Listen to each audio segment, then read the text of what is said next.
Hello students, you are once again welcome to Chemistry My Dream.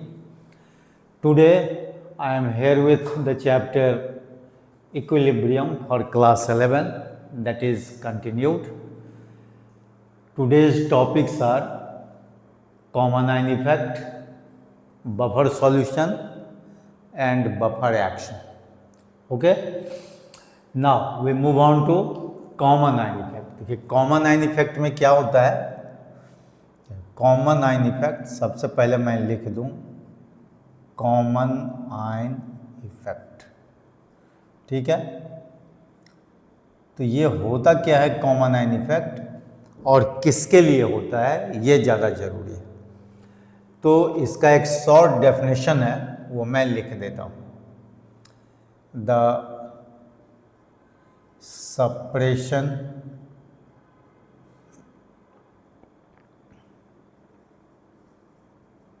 of ionization, the suppression of ionization of a weak electrolyte,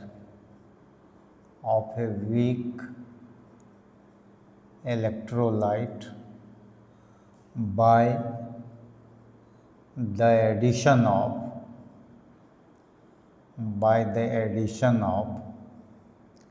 a strong electrolyte having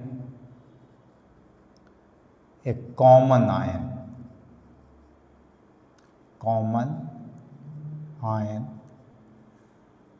is called common ion effect. Common ion effect. Okay, अब कहता है कि ये the suppression of ionization of a weak electrolyte by the addition of a strong electrolyte having a common ion is called common ion effect. तो weak electrolyte का जो ionisation होता है वो तो पार्शियल आयोनाइज होता है। कोई भी वीक इलेक्ट्रोलाइट होगा तो वीक इलेक्ट्रोलाइट का डेफिनेशन ही है कि दैट आयोनाइजेज पार्शियली, लेकिन कहता है कि उसके आयोनाइजेशन को सप्रेस करने का मतलब होता है घटा देना। तो कैसे घटेगा? तो by the addition of a strong electrolyte having a common ion, that is must, common ion होना जरूरी है। अब जैसे से फॉर एग्जाम्पल कि हमने कोई वीक इलेक्ट्रोलाइट CH3COOH लिया, यह वीक एसिड है यानी वीक इलेक्ट्रोलाइट है, ठीक है। अब वीक इलेक्ट्रोलाइट का जो आयोनाइजेशन होगा, जैसे इसका आयोनाइजेशन होगा तो आयोनाइजेशन क्या होगा? देखिए CH3COOO minus plus H plus होगा। अब आयोनाइजेशन अगर मान लीजिए आपका वाटर में होगा तो ठीक है, कोई बात नहीं, ये एक्वस हो जाएगा, ठीक है। लेकिन ये जो आयोनाइजेशन हुआ ये पार्शियली आयोनाइज्ड हुआ, क्योंकि ये क्या है? Weak electrolyte. तो वीक इलेक्ट्रोलाइट का जो आयोनाइजेशन होगा वो क्या होगा? Partially ionised. यहाँ पर हम लोग लिख देंगे पार्शियली आयोनाइज्ड, ठीक है।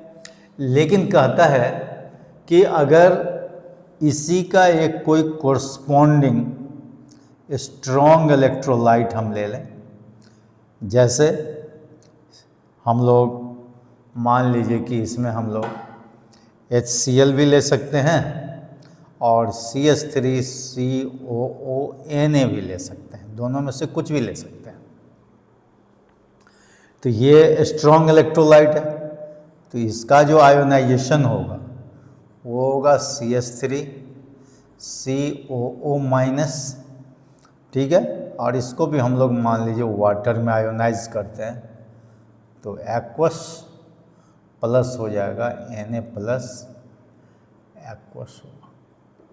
ठीक है, तो कहता है कि इस दोनों में कॉमन आयन कौन सा हुआ, ये देखिए यहाँ पर मैं इसको ग्रीन से मार्क कर देता हूँ। ये देखिए, ये जो है आपका कॉमन आयन है, ये क्या है, ये जो है आपका common ion, this is common ion, ये हो गया कॉमन आयन। ठीक है, तो कहता है, और ये जो है आपका इलेक्ट्रोलाइट कैसा है, स्ट्रॉन्ग इलेक्ट्रोलाइट। यहाँ पर हम लोग लिख देंगे स्ट्रॉन्ग इलेक्ट्रोलाइट।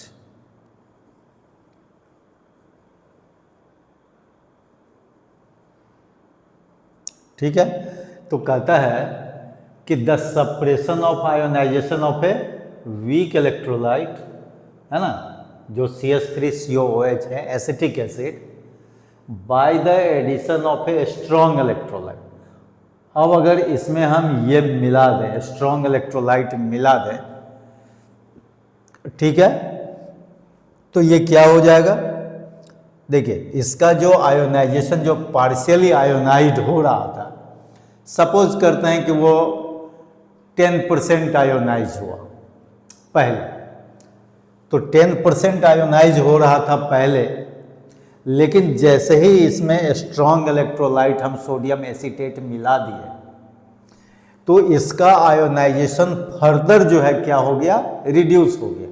कहने का मतलब 10% था, तो अब हो सकता है 5% हो, लेस देन 5% हो। तो कहने का मतलब ये हो गया कि फर्दर इसका जो आयोनाइजेशन है वो रिड्यूस हो गया। तो कैसे रिड्यूस हुआ, by the addition of a strong electrolyte having this common ion. ठीक है, तो इसका फर्दर आयोनाइजेशन जो है क्या हो गया, सप्रेस हो गया, यानी रिड्यूस हो गया। उसी तरह से अगर हम कोई वीक बेस ले लेते हैं, सपोज कीजिए दूसरा एग्जाम्पल हम ले लें, जैसे मान लीजिए अनदर एग्जाम्पल, ये एग्जाम्पल नंबर 1, एग्जाम्पल नंबर 2 में हम लोग ले लेते हैं ए solution of NH4OH and NH4Cl। अब जरा इसको देखिए, इसमें क्या होगा, तो यहाँ पर क्या है, ये देखिए NH4OH ये वीक बेस है, इसका आयोनाइजेशन जो है वाटर में, जैसे यहाँ वाटर ले लेंगे तो ये हो जाएगा NH4 प्लस एक्वस और प्लस ये हो जाएगा OH माइनस एक्वस, जो ये क्या हो जाएगा, पार्शियली आयोनाइज्ड होगा। This is partially ionised.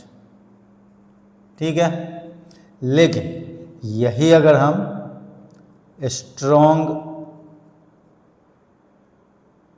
Electrolyte ले लें NH4Cl, तो इसका आयोनाइजेशन इस तरह से होगा वाटर में, NH4 plus aqueous plus Cl minus aqueous.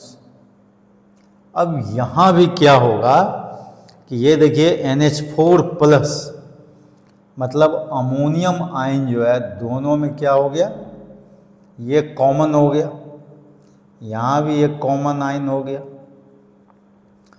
तो इससे क्या हुआ कि अमोनियम हाइड्रोक्साइड का जो आयोनाइजेशन है वो फर्दर रिड्यूस हो गया। पहले तो वीक इलेक्ट्रोलाइट था ही, इसीलिए वीकली आयोनाइज्ड हो गया, पार्शियली आयोनाइज्ड था।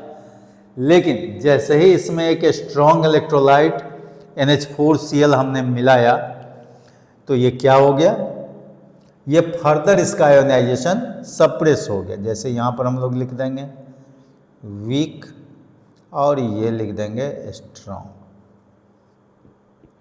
तो ये वीक इलेक्ट्रोलाइट, ये स्ट्रॉन्ग इलेक्ट्रोलाइट है। तो इस तरह से हम लोग कोई भी एसिड, बेस या सॉल्ट कुछ भी ले सकते हैं और उसके आयोनाइजेशन को किस तरह से हम लोग सप्रेस करते हैं, ठीक है, by the addition of a strong electrolyte. क्योंकि इस कॉमन आयन इफेक्ट का जो एप्लीकेशन है वो सॉल्ट एनालिसिस में, ऐसे तो एकेडमिकली वो थोड़ा सा जो है आपको जानने की ज़रूरत नहीं है, लेकिन कंपटीशन पॉइंट ऑफ व्यू से अगर आपको कॉमन आयन इफेक्ट का एप्लीकेशन देखना है तो वो सॉल्ट एनालिसिस में आपको मिलेगा, जहाँ पर सर्टेन ग्रुप ऑफ कैटाइंस का जो आयोनाइजेशन होगा वहाँ पर हमको कॉमन आयन इफेक्ट की ज़रूरत होगी, जहाँ हम डिटेल में आपसे बात करेंगे कंपटीशन पॉइंट ऑफ व्यू से। एकेडमिकली आपको अभी इतना ही जानना है, तो इसका एप्लीकेशन की बात होगी तो वो हम लोग डिटेल में पढ़ेंगे। तो इस तरह से ये हो गया कॉमन आयन इफेक्ट। अब देखिए नेक्स्ट जो टॉपिक है हमारा वो है बफर सॉल्यूशन। तो बफर सॉल्यूशन क्या होता है, देखिए बफर सॉल्यूशन पहले होता क्या है इसके बारे में हम लोगों को जानकारी लेनी है। तो यहाँ हमको लिखना है बफर सॉल्यूशन। देखिए कहता है the solution which resist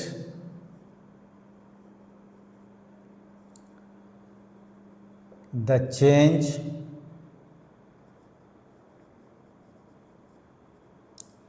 in pH value,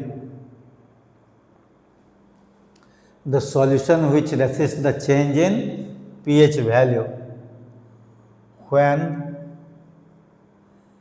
a small amount of acid or a base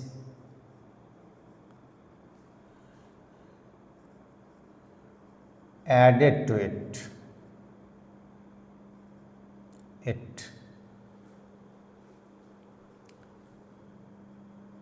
is called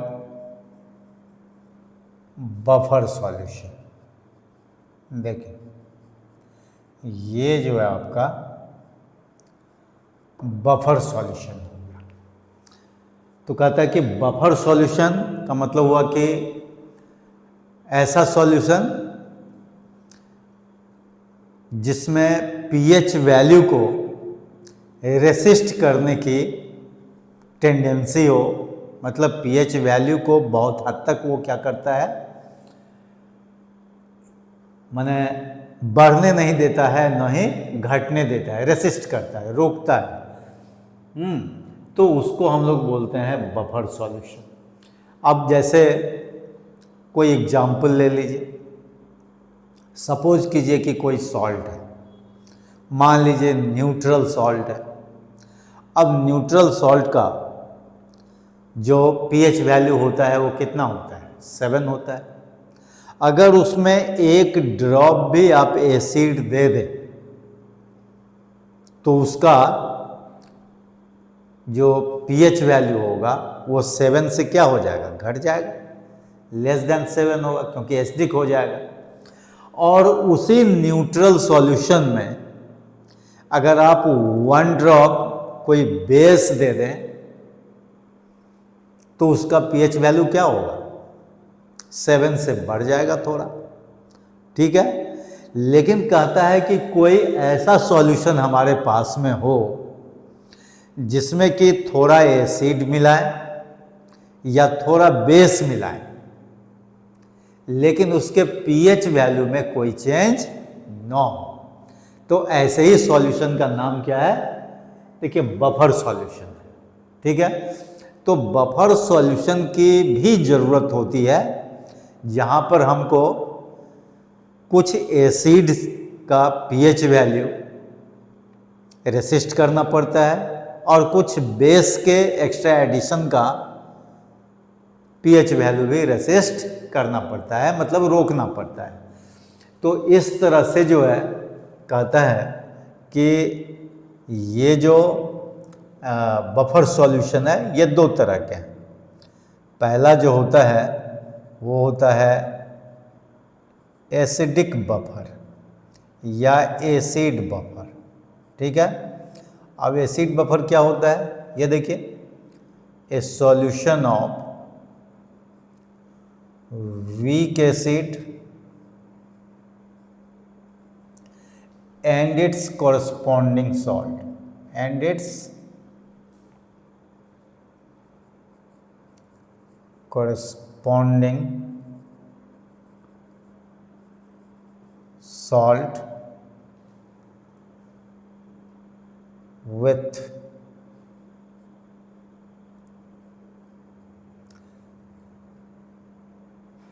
a strong base।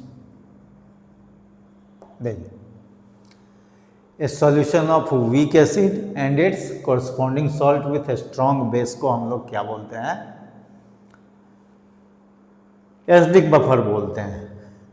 अब इसमें देखिए, हम लोग जैसे मान लीजिए CH3 COOH, ये क्या है, वीक एसिड है, एंड कॉरस्पॉन्डिंग सॉल्ट जो है वही हम लोग ले लेते हैं CH3 COON। देखिए, इसका ये कॉरस्पॉन्डिंग सॉल्ट है। तो ये जो मिक्सचर है ये क्या कहलाएगा, ये एसिड बफर कहलाता है, ठीक है। उसी तरह से दूसरा जो होता है वो होता है बेसिक बफर या बेस बफर भी हम लोग बोलते हैं, ठीक है। तो देखिए, बेसिक बफर ये क्या होता है, कहता है कि ये है ए सॉल्यूशन ऑफ वीक बेस। हम लोग लेंगे, क्या लेंगे, ए solution of weak base and it's corresponding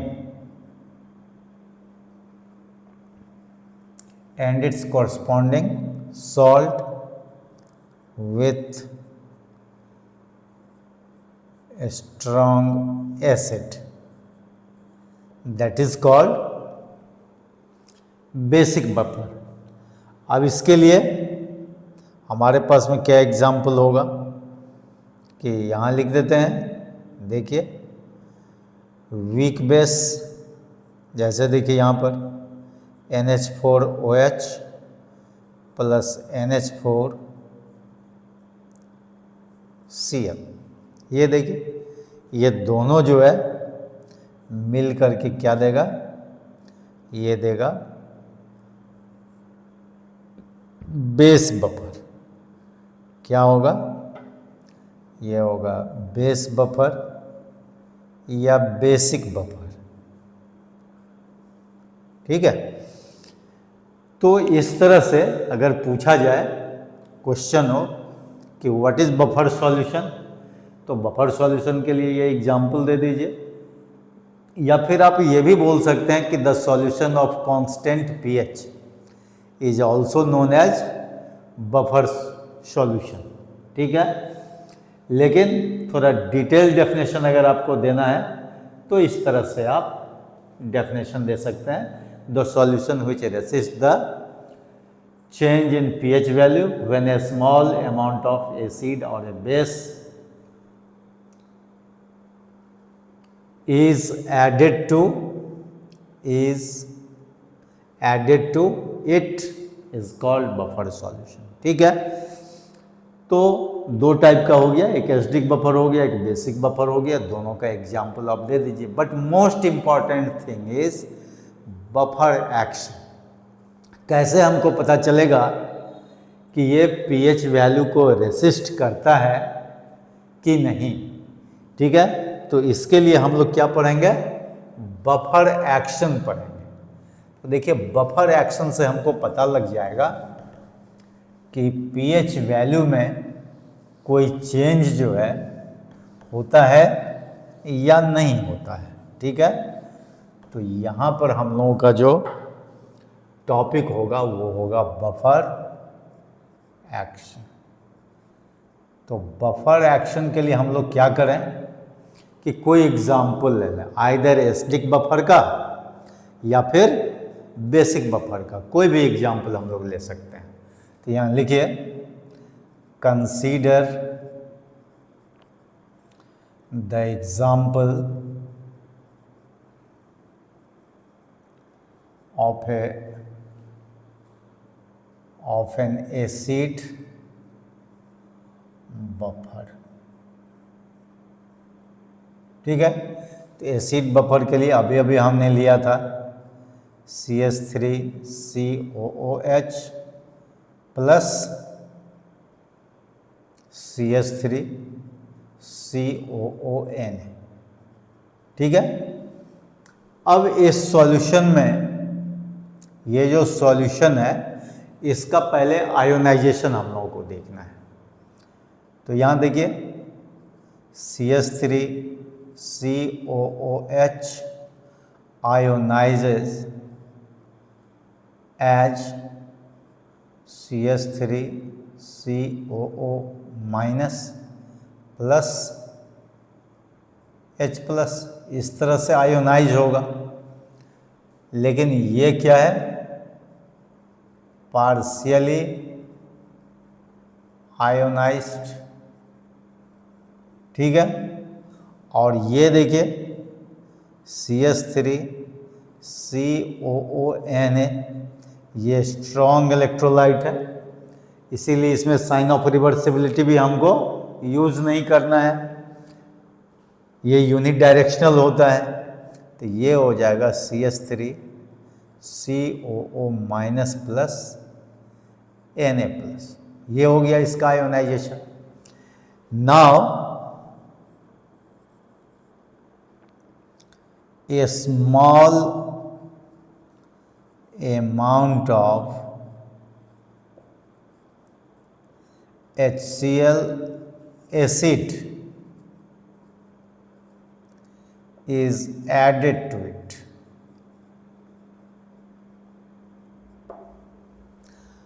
अब जरा देखिए, इसमें अब हम लोग क्या कर दें कि HCl जो है, स्ट्रॉन्ग एसिड जो है, हम लोग इसमें थोड़ा सा ऐड कर दें। आइदर एसिड भी ऐड कर सकते हैं या बेस भी हम लोग ऐड कर सकते हैं। तो बताइए क्या हो जाएगा। तो HCl का जो आयोनाइजेशन होगा ये कंप्लीटली आयोनाइज होकर के H प्लस और Cl माइनस जो है वो देगा। तो कहता है कि सॉल्यूशन में टोटल कैटायन अगर टोटल एनाइन से कंप्लीटली न्यूट्रलाइज हो गया तो उस सॉल्यूशन का पीएच वैल्यू ज्यों का त्यों रह जाता है। अब जैसे देखिए यहाँ पर देखिए H प्लस और Cl माइनस ये कंप्लीटली आयोनाइज है, यहाँ लिख देंगे कंप्लीटली आयोनाइज्ड, और ये भी है completely ionised.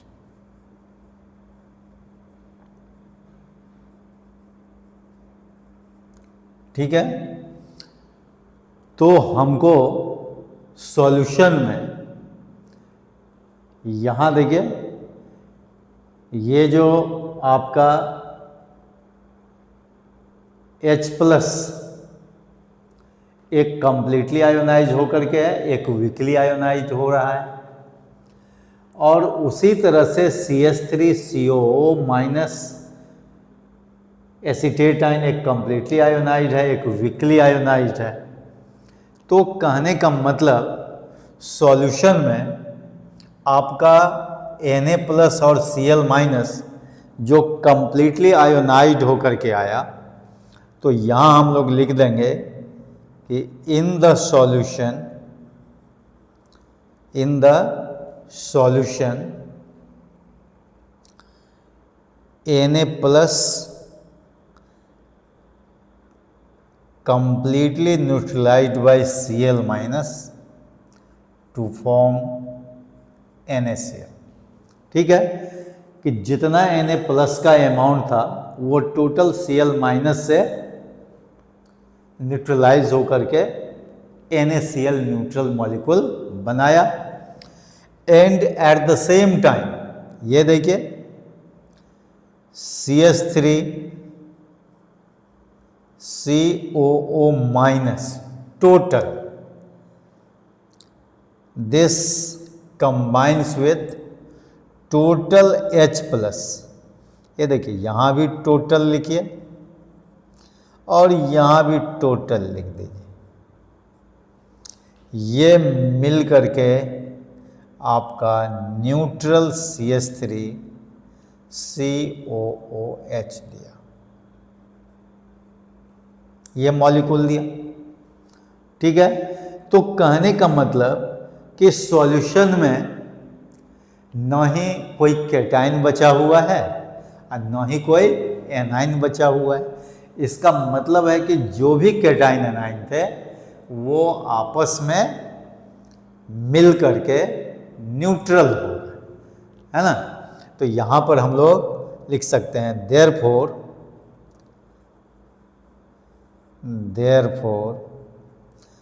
the solution has no surplus cation or anion left, and hence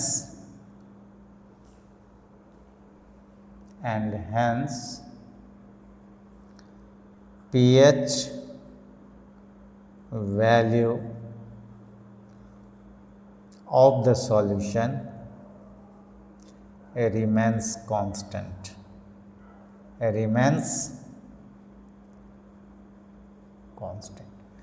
So in this way the solution resists the change in pH value even if we have added a small amount of HCl in the solution। तो चूंकि वो solution buffer solution था इसीलिए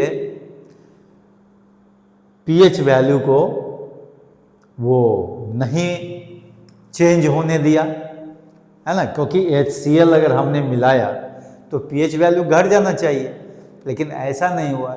जितना भी cation solution में था सब के सब एनाइन से कंप्लीटली न्यूट्रलाइज हो गया, न्यूट्रलाइज होकर के न्यूट्रल मॉलिक्यूल बनाया। तो इसीलिए हम लोग यहाँ लिख सकते हैं therefore the solution has no surplus cation और anion left and hence pH value of the solution remains constant. तो either we can take an example of acid buffer और ए बेस बफर। आइदर हम acid उसमें मिला सकते हैं या फिर बेस मिला सकते हैं, कहीं से भी पीएच वैल्यू का कोई चेंज देखने को नहीं मिलेगा अगर वो सॉल्यूशन पहले से बफर सॉल्यूशन है। ठीक है, तो ये जो है बफर सॉल्यूशन का एक्शन हो गया, that is very very important. तो आज का जो हमारा टॉपिक था कॉमन आयन इफेक्ट, जिसका कि हम लोगों ने देखा कि suppression of ionization of weak electrolyte by the addition of a strong electrolyte, ये कैसे होता है वो हमने देखा, जिसका वाइड एप्लीकेशन जो है सॉल्ट एनालिसिस में होगा। वहाँ पर हम डिटेल में कॉम्पिटिटिवली बात करेंगे। फिर हमने बफर सॉल्यूशन देखा, टाइप्स ऑफ बफर सॉल्यूशन, और लास्ट में हमने देखा बफर एक्शन, जहाँ पर हमें ये मालूम हो गया कि how buffer solution resist the change in pH value even when a little amount of acid और base is added to it. Okay, तो इस तरह से जो है आपने पूरा कॉन्सेप्ट लिया होगा। ये काफ़ी इम्पॉर्टेंट टॉपिक है एकेडमिकली भी और कॉम्पिटिटिवली भी। ठीक है, तो इसको हम आज यहीं पर ख़त्म करते हैं। नेक्स्ट क्लास में हमारा सॉल्युबिलिटी प्रोडक्ट, उसके एप्लीकेशन और हाइड्रोलाइसिस कांस्टेंट के बारे में या सॉल्ट हाइड्रोलाइसिस से रिलेटेड हम लोग बात करेंगे। ठीक है, तो तब तक के लिए आप जो है केमिस्ट्री माय ड्रीम के साथ बने रहिए और उसको बार बार जो है आप देखते रहिए, प्रैक्टिस करते रहिए, क्योंकि मैंने पहले भी आपको कहा है कि जब तक रिटन प्रैक्टिस आपका नहीं होगा तब तक जो है केवल लेक्चर देखने से वो रिमेम्बरिंग होता नहीं है। सबसे ज़रूरी है एग्ज़ाम में लिखना, तो उसके लिए रिटन प्रैक्टिस इज़ मस्ट और मुझे उम्मीद है कि आप वो प्रैक्टिस करते होंगे। और जो भी आपको प्रॉब्लम लगे आप कमेंट सेक्शन में कमेंट करते रहिए, हम ट्राई करेंगे आपको जो है बेहतर जो है मेथड दें सो दैट कि आप आसानी से इसको समझ सकें। Okay, thank you, all the best.